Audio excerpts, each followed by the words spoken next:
hacemos un doble clic. Ya lo decía al comienzo, María Teresa Romero es directora ejecutiva de la Fundación Escuelas Abiertas. Está con nosotros para hablar de esta situación tan complicada que se vive en Punta Arenas. Bienvenida. Hola Ramón, ¿cómo estás? Además me comentaba María Teresa que vienen llegando de Punta Arenas, así que conocen de primera fuente lo que está sucediendo en estos días. Así es. Como organización decidimos partir para allá viendo que esta situación está tan compleja, que todavía no han iniciado el año escolar 12.000 niños. Todas esas familias están muy complicadas, así que estuvimos allá el lunes, el martes también en Natales, acompañando a las familias, los acompañamos a una caminata que hicieron en el pleno centro de Punta Arenas, y para recoger su testimonio, la angustia y la incertidumbre que sienten ellos, los niños que también están muy, muy tristes porque nos decían, yo quiero ir a mi colegio, quiero estar con mis compañeros, jugar con ellos, conocer a mis profesores. Un papá que tiene un hijo en cuarto medio me dice, mira todo lo que está perdiendo mi hijo para prepararse a la PAES, para poder acceder a la educación superior. Son el jamón del sándwich en esta situación, ¿no? Así es. Esto es como una familia que se tiene que poner de acuerdo. Por un lado el papá y la mamá que tienen que llegar y resolver conflictos, ¿cierto? Por un lado están la autoridad del Ministerio de Educación, el SLEP, y por otro lado los profesores, pero al medio están los niños, como tú también decías, que no están en la ocasión, que quién resguarda su bienestar. Recordemos que los colegios también son el lugar protector de muchos niños vulnerables, donde reciben alimentación adecuada, no solo lo que están perdiendo en términos de aprendizaje, sino que también se están deprimiendo. Están perdiendo oportunidades de vincularse con sus pares, etcétera. Entonces, y eso además lo que implica para el entorno familiar poder organizarse, muchas mujeres que tienen que dejar de trabajar y no pueden salir y tienen que cuidar a sus niños. Y lo otro también complejo es que hay colegios que reciben a los niños, que les dan la alimentación, pero que no están los profesores. Hay algunos que están, hay algunos asistentes de la educación que están, pero ¿quién los cuida?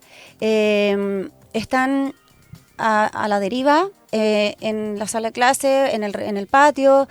¿Quién cuida a esos niños hoy en día?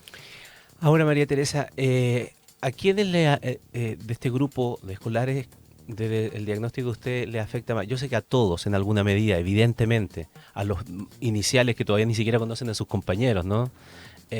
Pero lo que pasa es que también uno piensa que viene una cuestión de arrastre por lo que hemos tenido, por ausencia, por deserción, por la pandemia.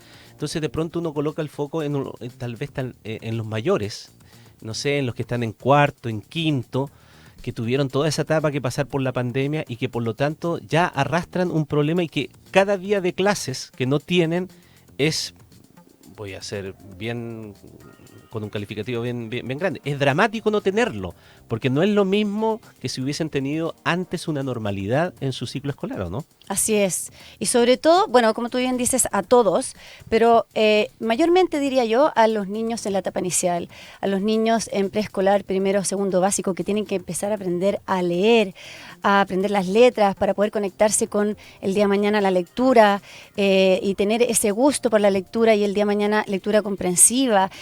Ahora el CIMSE, los resultados del CIMSE evidenciaron que a lo que más los afectó fue justamente a los niños que no estuvieron en clase en la pandemia, en primero y segundo básico, que son ahora los sextos básicos, y lo que tuvieron, incluso el ministro habló de ojalá que no sea una generación perdida.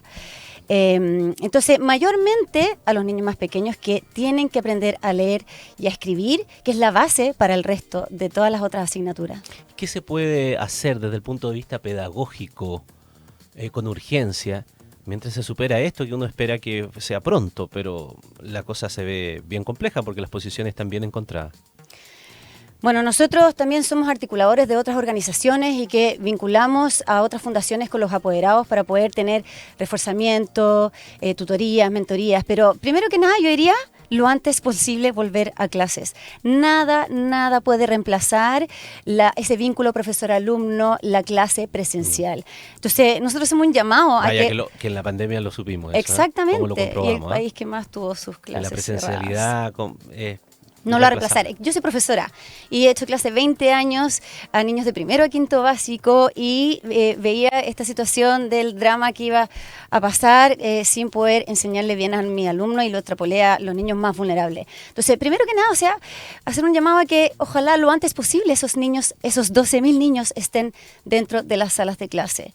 Y en segundo lugar, aquí hay que hacer un llamado también a las autoridades de que, entonces, desde el Congreso, desde las autoridades que flexibilicen, por ejemplo, el sistema de admisión escolar, la tómbola, para que las familias tengan más libertades de poder optar a otro tipo de educación. Porque si no están coartadas, aquí están siendo rehenes los niños por un tipo de educación que le entrega el Estado y que está monopolizando ese sector de entregar educación. Si nosotros entregamos mayores libertades para poder elegir educación con el sistema de admisión escolar, por ejemplo, si entregamos mayores libertades y bajar barreras para crear otros colegios que entregan buena educación, que no paralizan, que no tienen tomas, les damos mayores oportunidades a las familias de recibir educación y otras oportunidades educativas de calidad. Porque lo que está pasando finalmente es que el Estado, al monopolizar la educación, finalmente tienes como rehenes entonces a las familias que tienen solo esa opción. Entonces, acá, desde las autoridades, desde el Congreso, hay que entregar mayores libertades para las familias para poder optar a otro tipo de educación. Sabemos que existen otras sostenedores y fundaciones y organizaciones que entregan educación buena, de calidad, en términos de aprendizaje, con buenos resultados en el CIMSE, en contextos vulnerables. ¿Por qué no replicamos entonces mayormente esas organizaciones en diferentes lugares? Si ya sabemos que entregan buena educación y las mismas familias se dan cuenta, las mismas familias están emigrando a colegios particulares subvencionados que no paralizan, que tienen buenos resultados y que no están coartados por diferentes demandas que pueden ser legítimas, pero finalmente que entregan un servicio educativo continuo. María Teresa, y aquí esto es solamente un problema de recursos para superar el conflicto. Lo digo porque la idea de cambiar el sistema y migrar a esto fue precisamente por un diagnóstico donde se veía que había una gran cantidad, si no la mayoría de los municipios, que no les alcanzaban los dineros para poder hacerse cargo eficientemente de la educación. Y que tenían que hacer malabares y otras veces también se detectaron muchísimas irregularidades, tirándole manotazo a la plata que iba para educación para otras necesidades de la comuna. Ya no estoy hablando necesariamente de robo, sino que estoy hablando de la urgencia que tenía una cosa sobre la otra y bueno, mientras tanto postergamos esto y, no sé, colocamos la luminaria que me está demandando, no sé qué, en fin, por colocar un ejemplo nada más.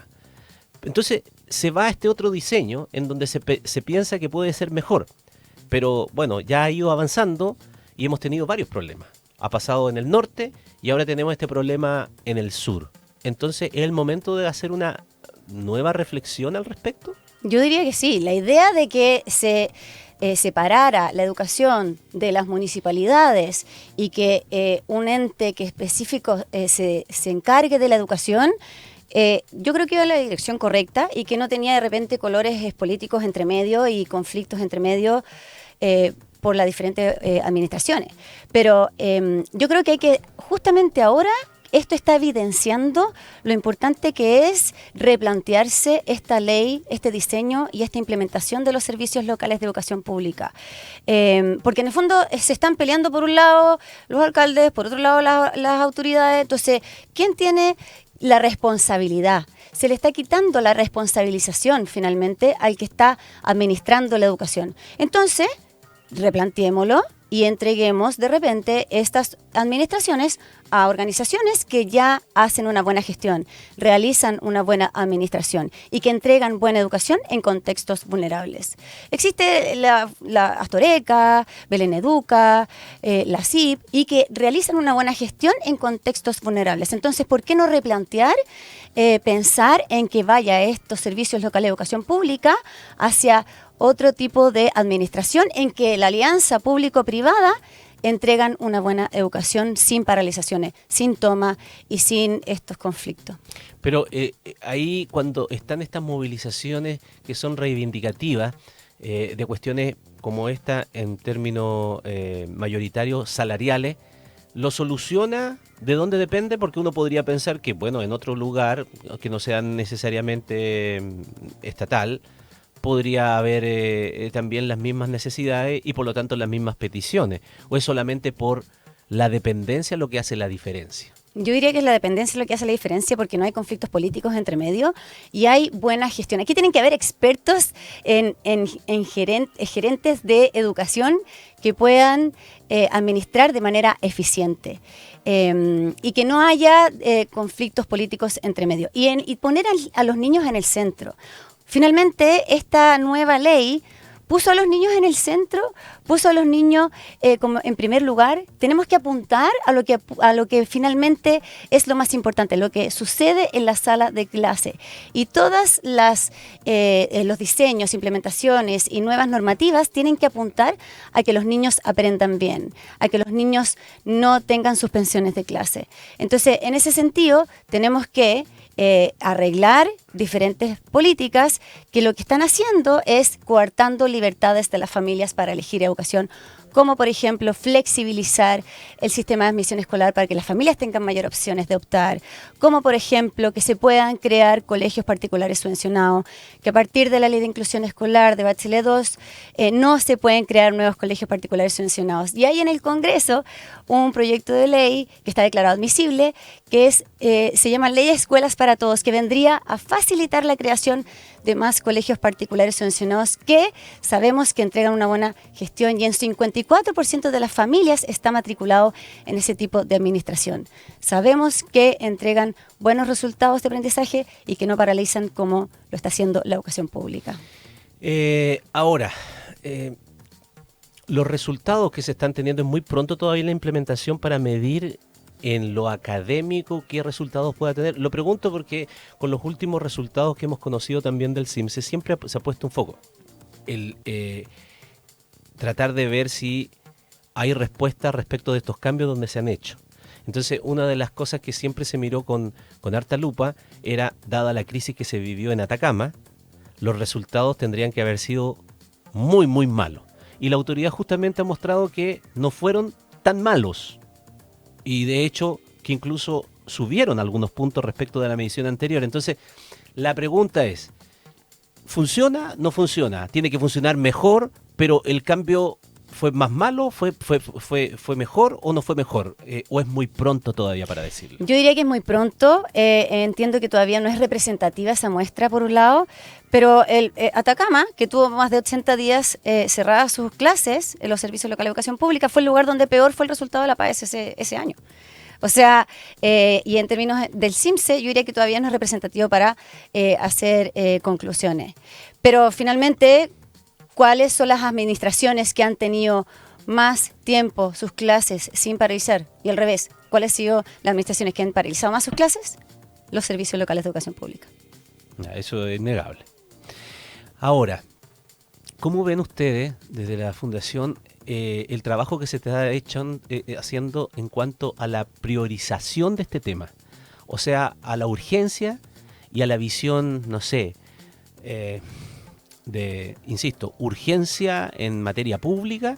¿Qué significa este problema? Si es que está visualizado, entendido de esa manera. Porque de pronto desde afuera uno lo que ve es que, claro, estamos preocupados de otras materias que evidentemente son muy importantes. El tema de la seguridad desborda por todos lados.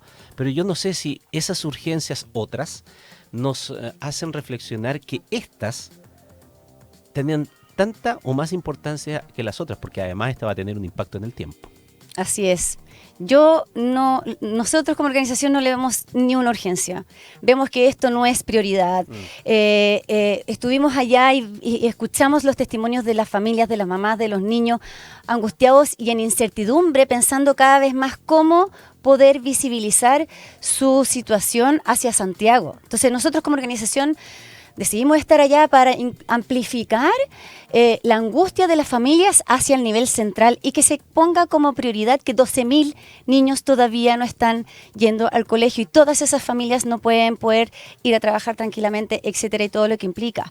Y de hecho también nosotros hemos impulsado esta idea y esta normativa, de hecho que ya está en proyecto de reforma constitucional, de que la educación sea declarada como un servicio esencial y que el Estado garantice la continuidad del servicio educativo. Cuando estábamos en pandemia teníamos que sacar permisos para tener nuestras necesidades básicas, ¿cierto? Nosotros creemos que la educación también es un servicio esencial y que debe ser consagrado así, porque los niños se alimentan, se desarrollan físicamente dentro de los colegios. Entonces, vemos que no está siendo la prioridad en la agenda y es por eso que nosotros como Escuelas Abiertas decidimos estar ahí para traer hacia acá el relato y la angustia de la familia y que ojalá se ponga como prioridad. A propósito de eso, y en la misma sintonía de lo que estamos conversando ahora último, este es un año electoral.